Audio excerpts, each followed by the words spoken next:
Ir-Revoluzzjoni Industrijali seħħet meta kien hemm tibdila mill-qiegħ fil-qasam tax-xogħol.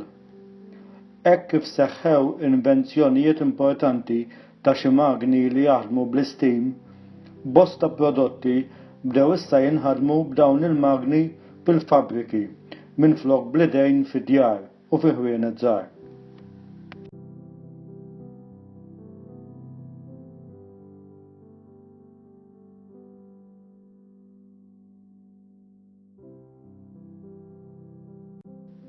Ħafna nies bdew għalhekk iħallu l-għelieq tagħhom sabiex imorru jaħdmu f'dawn il-fabbriki. B'hekk bdew jikbru l-irħula u l-ibliet fejn kienu dawn il-fabbriki stess. L-ewwel rivoluzzjoni industrijali nistgħu ngħidu li seħħet għalhekk fl-Ingilterra li kellha riżorsi kbar ta' faħam u ta' ħadid.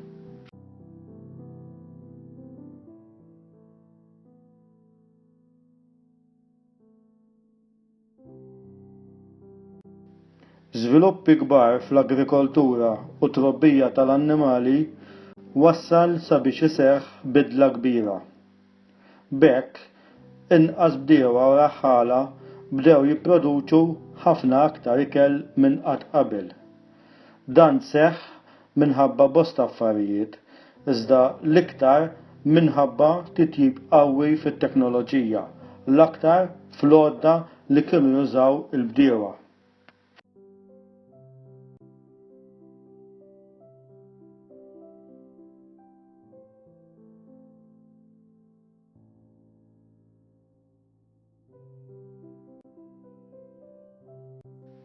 L-ewwel invenzjonijiet li seħħew irrivoluzzjonaw u bidlu għal kollox il-produzzjoni tal-ħijata. Fl-1760 insibu li Hargreaves ivvinta l-spinning jenny. 20 sena wara ġiet ivvintata wkoll l-spinning mule li bdiet tipproduċi ħijata iżjed fina mill-spinning jenny.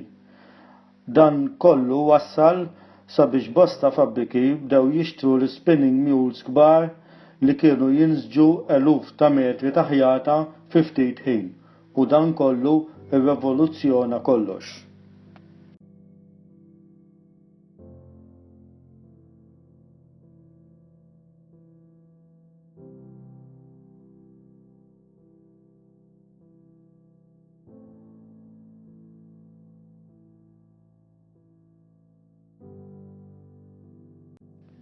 Invenzjoni oħra importantissima kienet dik tal-magna taħdem bl-istim.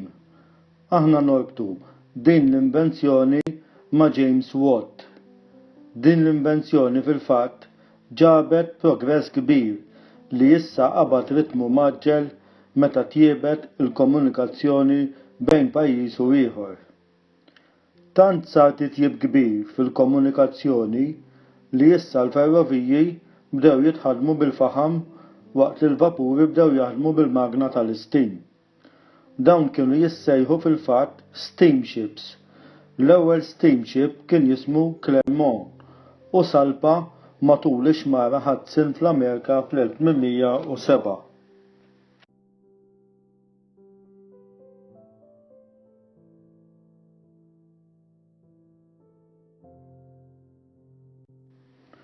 Wasal ukoll id-dawl elettriku. Tajjeb insemmu nies bħal Alessandro Volta li żviluppa ċ-ċellola tal-elettriku, kif ukoll lil Thomas Edison li vvinta l-bozza tal-elettriku stess. Id-dawl elettriku fil-fatt nistgħu ngħidu li kien pedina importanti fl-iżvilupp industrijali ta' ħafna pajjiżi. Sal-1936 l-Ingilterra fil-fatt kellha grid għall-elettriku mal-pajjiż kollu. Min-naħa l-oħra nsibu pajjiżi oħra bħal Ġermanja li beda juża l-istess elettriku biss wara l-1920. Iżda fejn bdiet ir-rivoluzzjoni industrijali? Kien propju fis-seklu 18 li l-proċess ta' industrijalizzazzjoni qabad ritmu maġġel fil-Gran Brittanja. Minn hemm imbagħad infirxet ukoll fl-Ewropa. iżda l-proċess dam biex qabad sew. Imma għaliex propju rivoluzzjoni industrijali kellha tibda fil-Gran Brittanja. Kien hemm ħafna raġunijiet għal dan. L-ewwel nett, il-Gran Brittanja kellha abbundanza ta' faħam li serva ta' enerġija għal magni l-ġodda. Kellha wkoll popolazzjoni kbira, allura kellha biżżejjed ħaddiema sabiex jaħdmu kemm fil-fabbriki kif ukoll fil-minjieri tal-faħam u anki tal-ħadid. L-Ingilterra barra minn hekk kellha wkoll imperu kbir, allura kienet iġġib materja prima bil-bosta għal prodotti li kienet tipproduċi.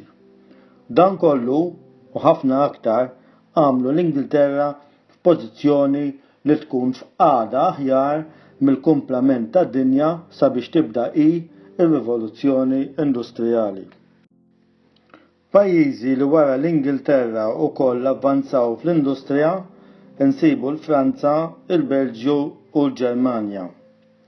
Min-naħa l-oħra, pajjiżi li baqgħu lura insibu fost l-oħrajn l-Spanja, l-Italja kif ukoll ir-Russja.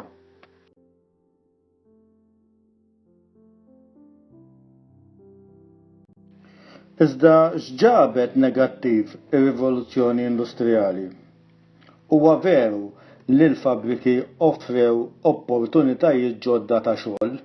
Fil-fatt, eluf ta' ħaddiema emigraw mill-kampanja u telqu lejn iż-żoni industrijali.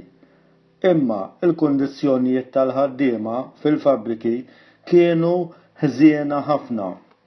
Il-ħaddiema kienu jiġu mġiela jaħdmu bejn 12 u 14 siegħa 6 ijiem fil-ġimgħa.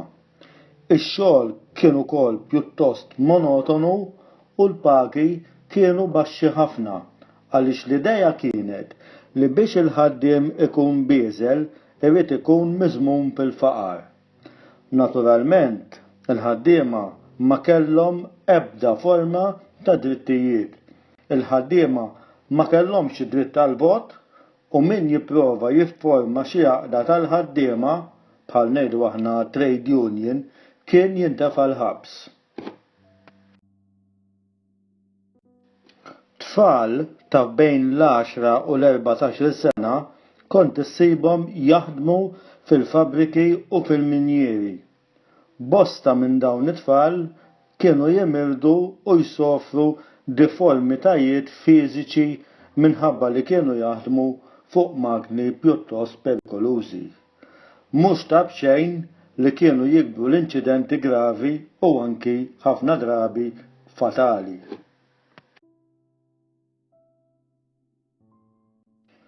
Ġewwa l-bliet kien hemm ukoll faqar kbir. Biex itaffu dan il-faqar ġew introdotti il-workhouses jew kif huma magħrufa djar tax-xogħol. Fihom kienu jmorru orfni, romol u anki familji sħaħ li jkunu waqgħu fil-faqar. F'dawn il-workhouses il-fqar kienu jmorru biex jaħdmu u bħala ħlas kienu jingħataw biss x'jieklu. Dawn id-djar fil-fatt kellhom ambjent ikraħ ħafna. Fihom kien hemm bosta mart minħabba l-fatt li kienu jieklu ftit. Kienu wkoll iffullati żejjed u l-kundizzjonijiet sanitarji tagħhom kienu mill-agħar.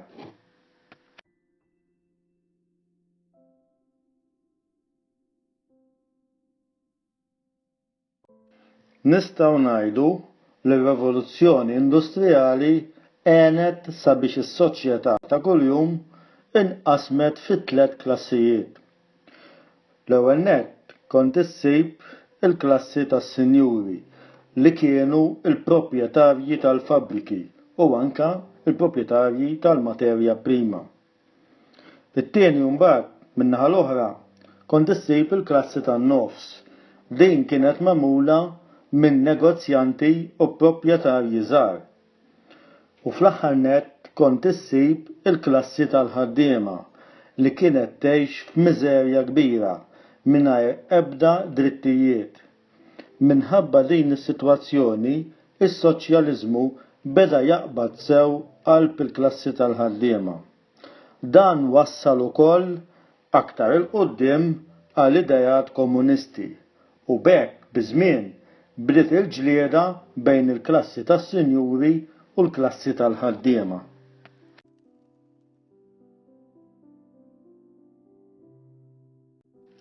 Fl-aħħar nett, x'kienu l-effetti tar-rivoluzzjoni industrijali?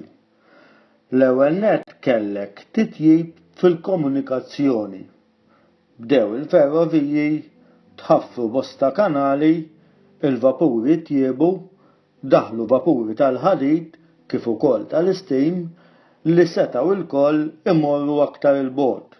Allura l-produzzjoni bdiet tiżdied u ssir aktar frekwenti u malajr. Anki t-toroq tjiebu. It-tieni nsibu li kien hemm invenzjonijiet ġodda li ġabu kambjament enormi fil-ħajja ta' kuljum. Fost l-oħrajn nsemmu l-elettriku, il-karozza u finalment l-ajruplan.